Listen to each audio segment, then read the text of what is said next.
By December 1978, Chrysler Corporation had 7 days of cash left. 7 days before one of America's big three automakers would simply cease to exist. But the crisis that pushed Chrysler to the edge did not begin with a market crash or an oil embargo. It began years earlier, on factory floors and in engineering offices, with failures no one recognized until it was too late. On Chrysler's assembly lines in the late 1970s, the cars rolling out looked much the same as they had a decade before.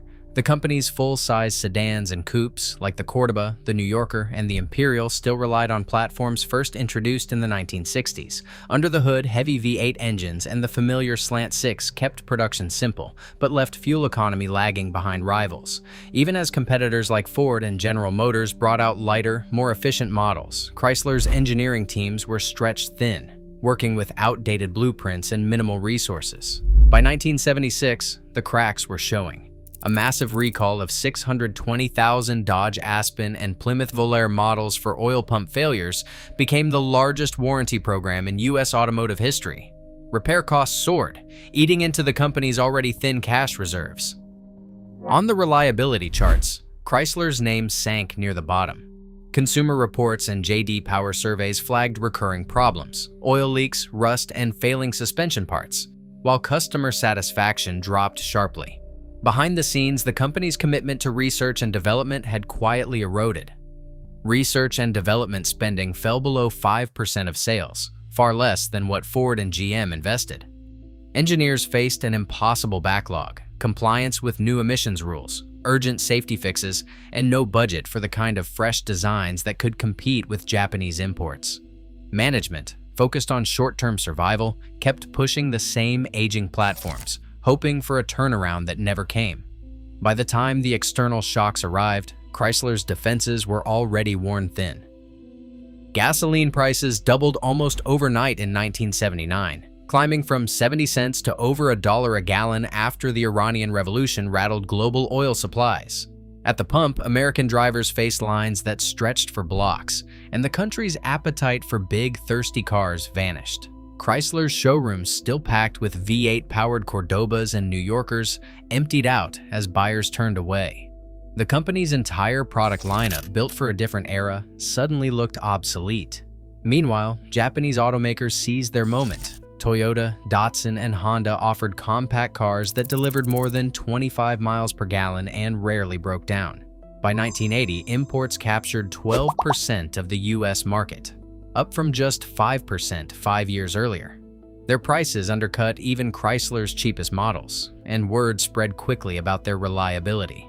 For many Americans, a Corolla or Civic was not just a bargain. It was a solution to the pain at the pump. Chrysler's dealers, already struggling, watched as customers left for competitors who could promise lower fuel bills and fewer headaches. The company's market share shrank, and every lost sale meant less cash to cover mounting debts. The oil crisis and the flood of imports did not just hurt Chrysler's bottom line. They exposed how little room the company had left to maneuver. As gas prices soared and competition intensified, Chrysler's fragile finances began to unravel at a pace no one inside the company could control. In December 1978, Chrysler's cash balance slipped to just $22 million. That figure meant the company had barely 7 days' worth of operating money, less than any other major automaker in America.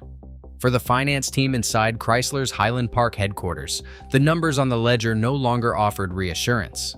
Every payroll, every shipment of parts, every bill from a supplier threatened to tip the company into default. The red ink was not just a forecast. By January 1979, Chrysler missed a $50 million payment on its 1975 senior note. This event, quickly labeled Black Friday by insiders, triggered immediate alarm across Wall Street. Major lenders like J.P. Morgan and Morgan Guaranty responded with a standstill agreement, freezing Chrysler's access to new borrowing and forcing the company to operate on what little cash remained. Behind closed doors, the finance chiefs pored over daily cash reports.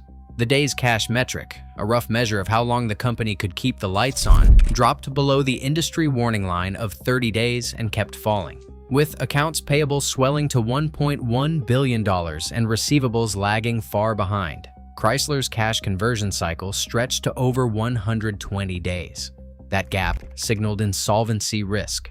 The breach of loan covenants set off a chain reaction. Some creditors began to demand immediate repayment, while others threatened to accelerate all outstanding debt.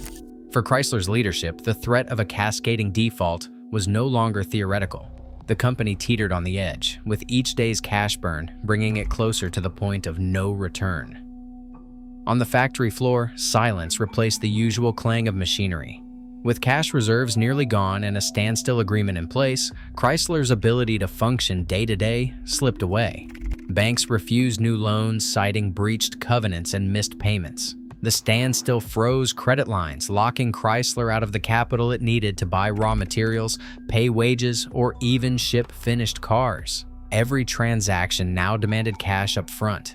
Suppliers, once willing to extend generous payment terms, switched to cash on delivery.